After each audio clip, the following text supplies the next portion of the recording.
तो दोस्तों, welcome back मेरे चैनल नीलेश व्लॉग। तो आज हमारा सफ़र चालू हो रहा है। आज तारीख़ है 22 मार्च 2026 और हम जा रहे हैं गांधरपाली बुद्ध लेनी, जो कि रायगढ़ ज़िले में महाड़ गांव में स्थित है। इस लेनी में करीब करीब 22 से लेकर 24 गुफा है। हर गुफा में अलग अलग भिक्षुओं के लिए ये गुफा बनाई है और इसमें 2 शिलालेख है जिसे हम आज यहाँ पे देखने वाले। और हम जा रहे हैं MBCPR ग्रुप, जिसका मतलब है moment of Buddhist caves preservation restoration. तो ये MBCPR ग्रुप की तरफ से हम जा रहे हैं। कल्याण से हम लोग निकले थे बस से, रात को निकले थे 10 बजे, 10 साढ़े 10 बजे हम लोग निकले वाया पनवेल। ऐसा कि हम लोग अभी यहाँ पे पहले चौदार तले में गए थे और अभी यहाँ पे हम लोग आ रहे हैं इस बुद्ध लेने पे। चलो तो हम लोग देखते हैं आगे जाके, जिसका हमें बेसब्री से इंतज़ार था कि ये लेनी कैसी है। ये देखो, आप देख सकते हैं कि कम से कम 24 गुफाएं यहाँ पर है। तो यहाँ पर अभी MBCPR की तरफ से शिलालेख जो है, ये शिलालेख के बारे में हम जानकारी लेते हैं।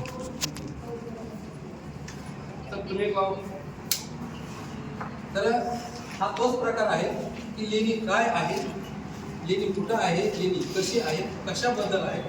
जे काय पूर्ण लेणीचा जवळपास 80 ते 90% इतिहास तो एवढ्यामध्येच दडलेला आहे या गोष्टीमध्ये. आणि त्यालाच आपण म्हणतो या पूर्ण लेणीचं हेळी.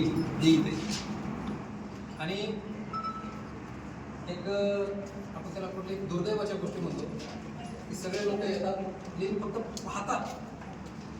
काल तुमचं पेपरचं छान लिहिलं होतं की फक्त लोक लेणी पाहतात पण लेणी वाचत नाही किंवा लेणी समजून घेण्यात काय की हा हे असंच का, हे चित्र फोटो काढतात तिथे हातावर किती व्यवस्थित, पण हे असंच का,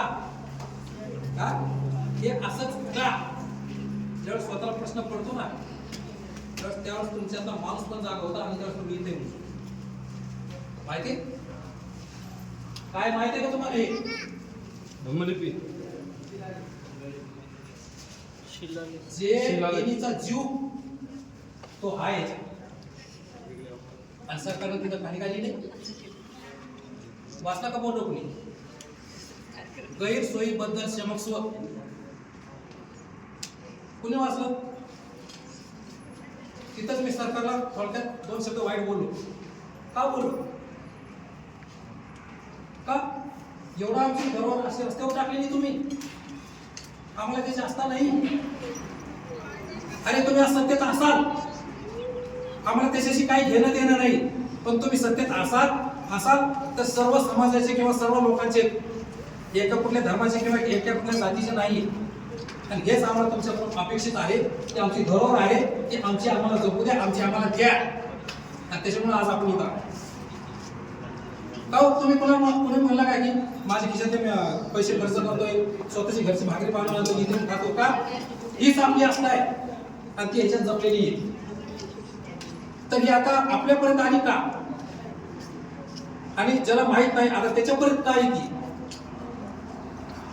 याचं मूळ कारण जर शोधायचं म्हणलं तर आपल्याला जवळपास 2500 वर्ष पाठीमागे जायचे. आज तुम्ही म्हणतो की त्याच्यामध्ये असं लिहिलंय, त्याच्यामध्ये तसं लिहिलंय, त्याच्यामध्ये तसं लिहिलंय. आज तुम्ही ते वाचताय म्हणून तुम्ही तसं म्हणताय. मी पण हे असं ह्याच्यावर बोट ठेवतो आणि मी काय म्हणतो, त्या गोष्टीचा मालक मी आणि ह्याच्यात मी असं लिहिलंय. आणि मग ते वाचता येतंय कुणाला? बोट ठेवतो इथं आणि स्वतःची वाहवा करतोय. मग ह्याच्यावर कोणी विचार केला कधी? तर म्हणून म्हणलो की खरा लेणीचा जीव तो या गोष्टीमध्ये आहे आणि ते हा जीव आपल्याला आज शोधायचा की काय. आता इथपर्यंत आपण का आलो थोडक्यात सांगतो. उद्या परवा राजा सम्राट अशोक जयंती. किती जण साजरे करतात? बाबासाहेबांनी आपल्याला बुद्ध दिलाय, बाबासाहेबांनी बुद्ध दिलाय, तर बाबासाहेबांना आपण स्वीकारले, पण आपण बुद्धाला अजून स्वीकारलेला नाही. लक्षात घ्या. प्रत्येक जण समोरचा एखाद्याला कोणाला जर भेटला तर जेबीन म्हणतो नमो बुद्धाय म्हणायला कदाचित दिसत. बाबासाहेबांनी बुद्ध दिला म्हणून आपण बाबासाहेबांना मानतो, पण बुद्धाला का मानत नाही? कारण बाबासाहेबांनी बुद्ध दिला तो इथूनच दिला. आता सरांनी सांगितलं की बाबासाहेब आते मनुस्मृती लाळलेली, तर जे काही कारस्थान घडलं पण याच्यात लिहिलेलं आहे भेट. मग ह्याच गोष्टीचा झाला काय की ज्यावेळेस भारतामध्ये एक बुद्ध धरोहर किंवा बुद्धाचा जो इतिहास आहे तो बुद्धाचा इतिहास पूर्ण प्रजेमध्ये एक माहोल होता, आपण म्हणतो की सगळ्यात प्रचलित होता. तर त्यावेळेस बुद्धाचा इतिहास वर्षानुवर्ष पुढे जायला पाहिजे आणि तोच इतिहास आजपर्यंत आपल्यापर्यंत यायला पाहिजे. पण जी मधली जी एक 9व्या ते 10व्या शतकापासून जो काही कार्यक्रम झाला तो इतिहास तिथे दाबला गेला आणि तो इतिहास एवढा दाबला गेला की दाबलेला इतिहास तसाच जो पलटी करून दाखवतो ते वेगळं दाखवतो. का 18 पुरा वेल मग ह्याची गोष्ट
तो इस तरह से इस लेनी का जो शिलालेख है इसका ये अर्थ था जो MPCPR के आनंद सर ने हमें ध हे दोन शब्द जर तिकडं पण होते बघा सीध गह पतीस सेठीस सेठीस संघ संघ रखितस पुत पुढं काय माहीत नाही पण शक्यतो पोत म्हणलं ते तसं असणार पुतस म्हणजे पुत्र असं असू शकतं. नंतर वादसिरिय देय धम्म लेन चेती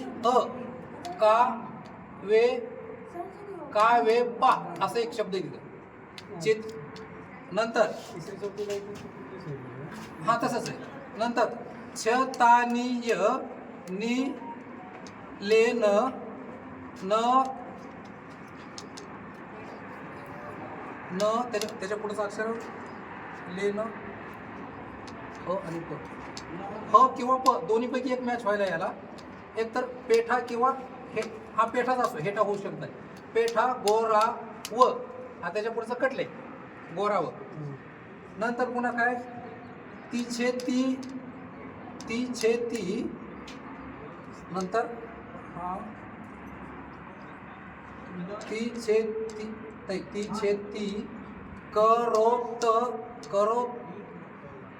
ततो चेती अस. नंतर इथं इथं पण 8 शब्द आलाय. हा अठ भत क मानी का अठ पुन्हा अठ कोठी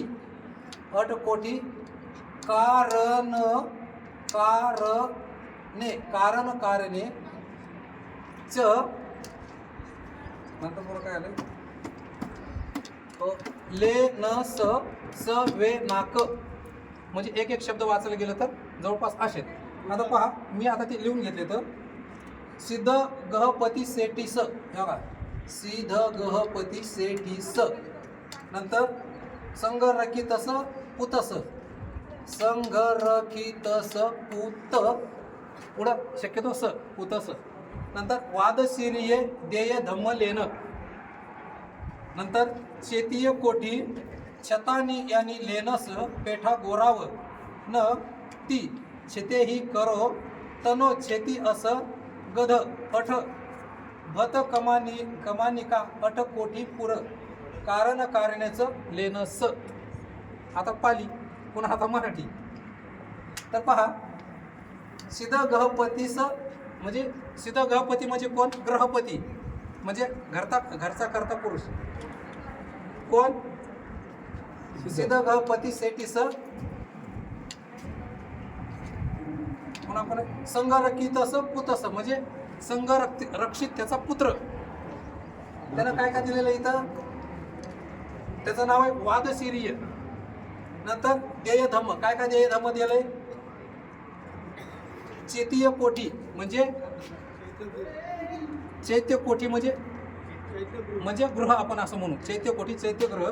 अजून कुठला उल्लेख आहे पेठा गोराव म्हणजे काय पेठा म्हणजे त्यावेळेस एका गावाला संबोधलं जायचं गाव किंवा भाग म्हणजे पेठा गोराव म्हणजे आज आजूबाजूचा परिसर आहे हा इथला.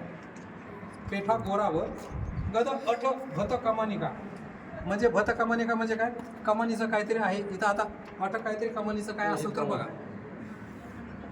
आहे ना अट भत कमानिका.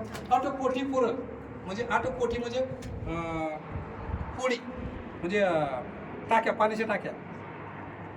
आणि कारणे ह्या कारणामुळे ह्या परिसराचं म्हणजे परिसराचं लेनस सवेनक म्हणजे ह्या कारणासहित त्यानं हे आजूबाजूच्या परिसराचं देणं दिलेलं आहे. या खालचा परिसर जो दिसतो असा याच्यामध्ये सरळ उल्लेख आहे.